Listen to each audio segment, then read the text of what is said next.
আজকের এই পুনর্মিলনী সভার সহযোগিতা সভাপতি, আজকের এই পুনর্মিলনী সভার প্রধান অতিথি ইসলামী আন্দোলন বাংলাদেশের মোহতারাম যুগ্ম মহাসচিব মাওলানা গাজী আতাউর রহমান, মঞ্চে উপবিষ্ট আছেন মোহতারাম সহকারী মহাসচিব ও ঢাকা মহানগর দক্ষিণ সভাপতি মাওলানা ইমতিয়াজ আলম, নগর নেতৃবৃন্দ, বিভিন্ন এলাকা থেকে আগত যুবক ভাইয়েরা। ইসলামী যুব আন্দোলন বিশ্বাস করে যে একজন বিপ্লবী কর্মী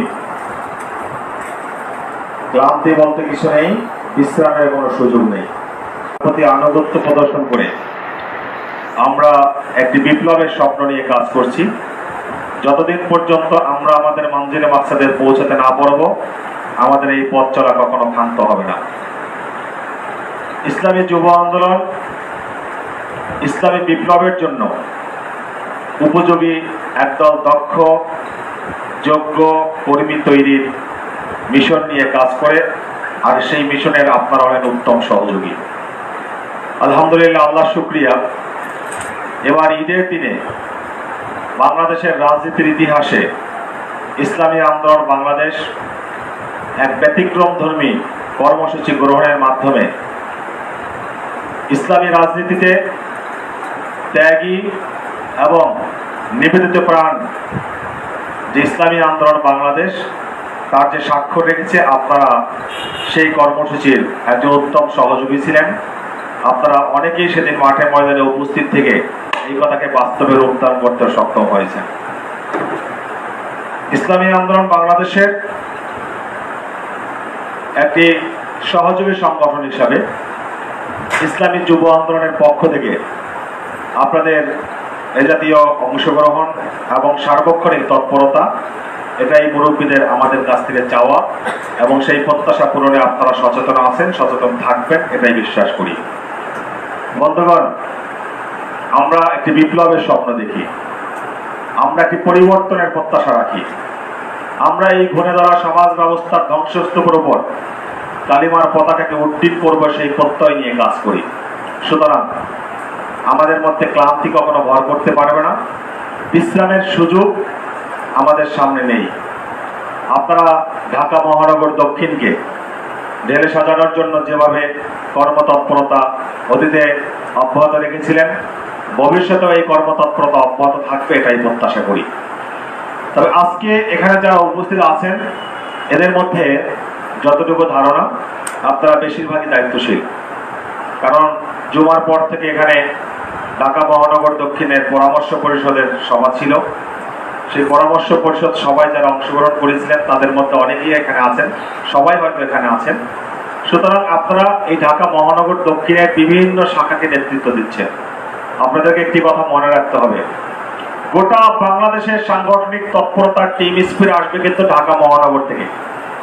ঢাকা মহানগরের সাংগঠনিক কার্যক্রম যত বেশি গোছালো হবে, যত বেশি মজবুত হবে, মাঠে ময়দানে ঢাকা মহানগর দক্ষিণ যত বেশি পারফরমেন্স প্রদর্শন করতে পারবে, সারা বাংলাদেশ এই কর্মসূচি থেকে উজ্জীবিত হবে। এটা বাংলাদেশের রাজনীতির বাস্তব চিত্র। সমস্ত সংগঠনের ঢাকা মহানগর যদি শক্তিশালী হয়, ঢাকা মহানগরের কর্মতৎপরতা যদি বৃদ্ধি পায়, সারা বাংলাদেশ এই তৎপরতা দেখে তারা উজ্জীবিত হয়, মাঠে ময়দানে তারা এগিয়ে আসে, নেমে আসে। ঢাকা মহানগর দক্ষিণের কার্যক্রমের বর্তমান যে অবস্থা, এটাকে যদি শতভাগ সন্তুষ্টির জায়গা থেকে বলতে চাই, তাহলে সেখানে কিছুটা ঘাটতি আমাদের আছে। আমরা আরো বেশি প্রত্যাশা করি, আরো বেশি কর্মতৎপরতা, আরো বেশি সাংগঠনিক শৃঙ্খলা, আরো বেশি আনুগত্যের মাত্রা, এটা আমরা প্রত্যাশা করি এবং এটা হবে সেই বিশ্বাসও রাখি। আলহামদুলিল্লাহ, আল্লাহ শুকরিয়া, গোটা বাংলাদেশের সকল জনশক্তির মধ্যে আপনারা সবসময় শ্রম বেশি দিয়ে থাকেন, ত্যাগের দৃষ্টান্ত আপনাদের বেশি। আপনারা যতগুলো মিছিল মিটিং অংশগ্রহণ করেন, সারা বাংলাদেশের জনশক্তিরা এতগুলো মিছিল মিটিং এর সুযোগও পায় না। এটা আপনাদের জন্য যেমন একটি প্রাপ্তি যে আপনারা ইসলামী বিপ্লবের প্রত্যাশায় আল্লাহর জমিনে আল্লাহর দ্বীন প্রতিষ্ঠার জন্য রাজপথে নেমে বুলন্দ কণ্ঠে আপনারা বেশি আওয়াজ তোলার সুযোগ পান। এটা আপনাদের জন্য যেমন এক সৌভাগ্যের বিষয়, ঠিক এই নিয়ামতের শুকরিয়া স্বরূপ আবার সাংগঠনিক কাজেও আপনাদের অত বেশি মনোনিবেশ করতে হবে।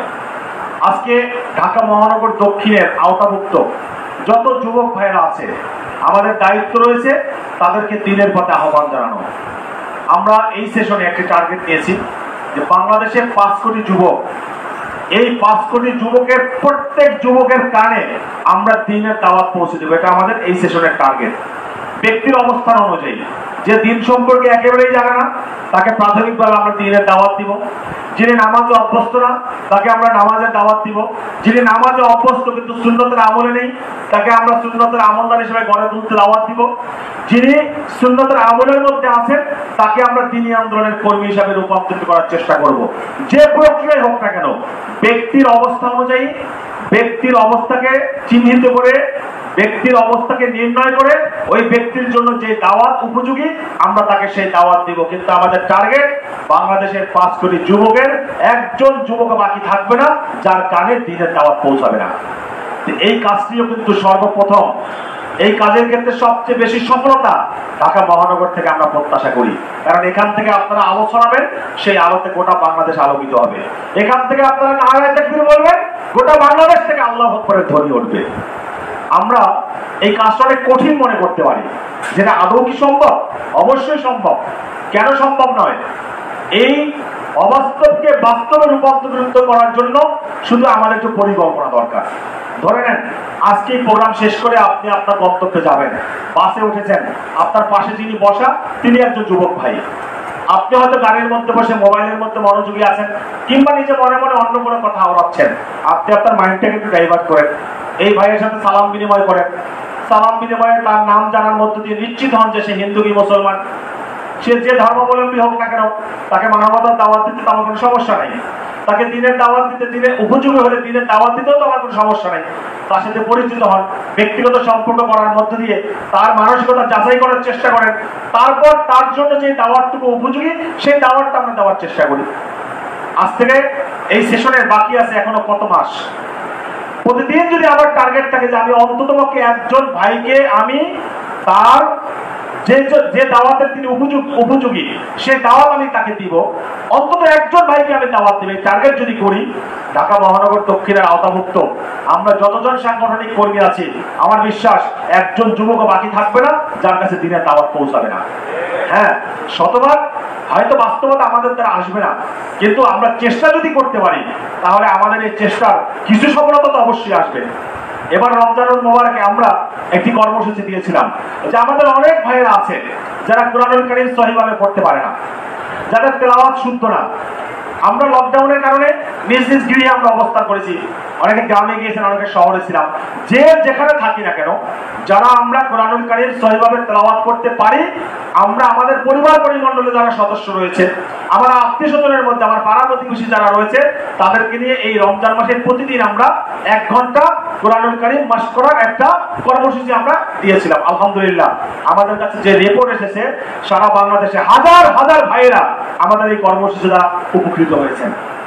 ছাত্র আন্দোলন, ইসলামী আন্দোলন বাংলাদেশ, অন্যান্য সহযোগী সংগঠনগুলো যারা রয়েছেন, প্রত্যেকেই এভাবে আমরা যে কর্মসূচিগুলো দিয়ে থাকি, এই কর্মসূচির মাধ্যমে কিছু না কিছু ভাইদের কাছে কিন্তু আমাদের দিনী কার্যক্রম চলমান থাকে।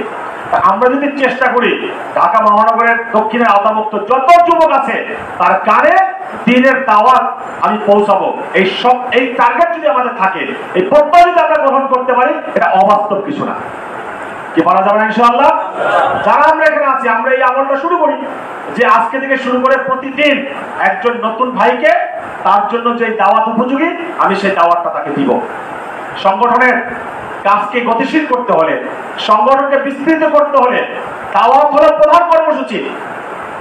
আপনি যদি নাই বলেন কাউকে যে আপনি কি মিশন নিয়ে আছেন, আপনার থেকে যদি জানতেই না পারে যে আপনার মিশন কি, আপনার টার্গেট কি, আপনি কি করছেন, তাহলে আপনার কার্যক্রম বিস্তৃত হবে কিভাবে? আপনার কার্যক্রম বিস্তৃত করতে হলে অন্যকে বলতে হবে, জানাতে হবে, আপনার মিশন ভিশন সম্পর্কে তার সাথে শেয়ার করতে হবে, তাহলেই না সে আপনার দাওয়াত গ্রহণ করবে, কিংবা আপনি যেই পথে আছেন সেই পথে সে একজন যাত্রী হবে।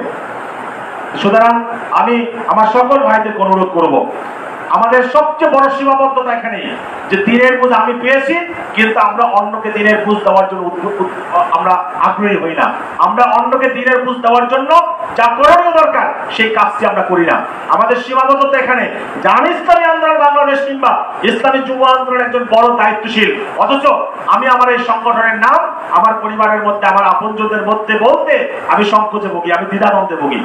এটা হওয়া উচিত নয়, বরং আপনাকে নিজেকে বিকশিত করতে হবে সংগঠনকে বিস্তৃত করার জন্য, সংগঠনকে বিস্তৃত করতে হবে বিপ্লব সম্পন্ন করার জন্য। আর সেই বিপ্লবের মাধ্যমেই বাংলাদেশ ইসলামী হুকুমত প্রতিষ্ঠা হবে ইনশাআল্লাহ। আমরা কি মুখ বুঝে থাকবো, নাকি আমাদের কথা আমরা অন্য ভাইদেরকে বলবো? অবশ্যই বলবো। আজকের এই ঈদ পুনর্মিলনী সভায় আমি ব্যক্তিগতভাবে সন্তুষ্ট না। উপস্থিতি এত কম হবে কেন? এই অফিসে তো কানায় কানায় পূর্ণ হওয়ার ওয়াদা ছিল আপনাদের সভাপতির আমার সাথে। গত শুক্রবারে উনি ওয়াদা করেছিলেন যে এই অফিস কানায় কানায় পূর্ণ হবে। উনি আমাকে বলেছেন যে এখানে যে লোক দাওয়াত দিছি আপনি বসাবেন কোথায়? বসানোর তো জায়গা নেই। তাহলে একটা সেট খালি কেন?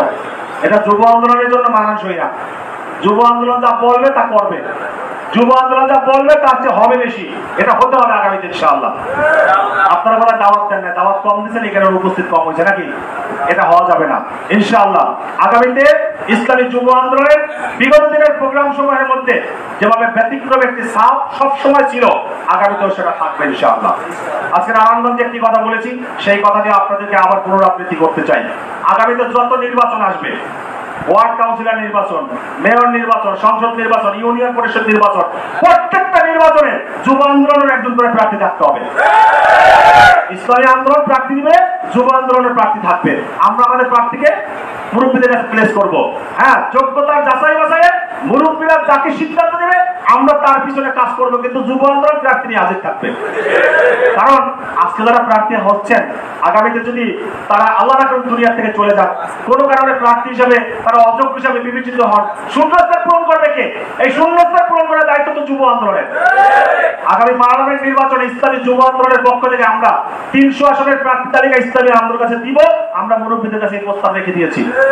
আগামী মেয়র নির্বাচনে প্রার্থী যুব আন্দোলন থেকে দিতে হবে, আমরা আদায় করে নেব ইনশাআল্লাহ। ওয়ার্ড কাউন্সিলর নির্বাচন যদি ইসলামী আন্দোলন বাংলাদেশ ঢাকা মহানগর সারা ওয়ার্ডে প্রার্থী দেওয়ার মতো সিদ্ধান্ত নিতে পারে, যুব আন্দোলন প্রত্যেক ওয়ার্ডে প্রার্থী দিতে হবে।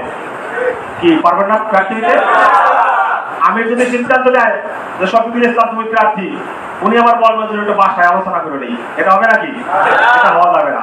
আমি বলবেন যে কাজ করার জন্য, সেই কাজের জন্য আমরা সদা প্রস্তুত থাকবো ইনশাআল্লাহ।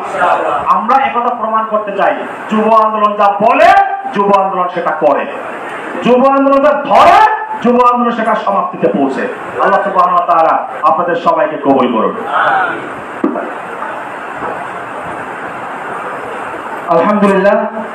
মহতরম কেন্দ্রীয় সভাপতি ঢাকা মহানগর দক্ষিণের উপর যে আস্থা এবং বিশ্বাস ব্যক্ত করেছে, ইনশাআল্লাহ আগামী দিনের যে কোনো আন্দোলন সংগ্রামে তার যথাযথ মূল্যায়ন আমরা রাজপথে করবো ইনশাআল্লাহ। সম্মানিত উপস্থিতি, ইতিমধ্যে আমাদের মাঝে আজকে প্রোগ্রামের সম্মানিত প্রধান অতিথি ইসলামী আলম বাংলাদেশের মহতরম যুগ্ম মহাসচিব মাওলানা গাজী আতাউর রহমান সাহেব দামাত বরকাতুহু এসে উপস্থিত হয়েছেন। আজকের সম্মেলনের পক্ষ থেকে আন্তরিক শুভেচ্ছা ও অভিনন্দন জানাচ্ছি। সম্মানিত উপস্থিতি, এই পর্যায়ে গুরুত্বপূর্ণ আলোচনা পেশ করবেন ইসলামী আন্দোলন বাংলাদেশের মহতরম সহকারী মহাসচিব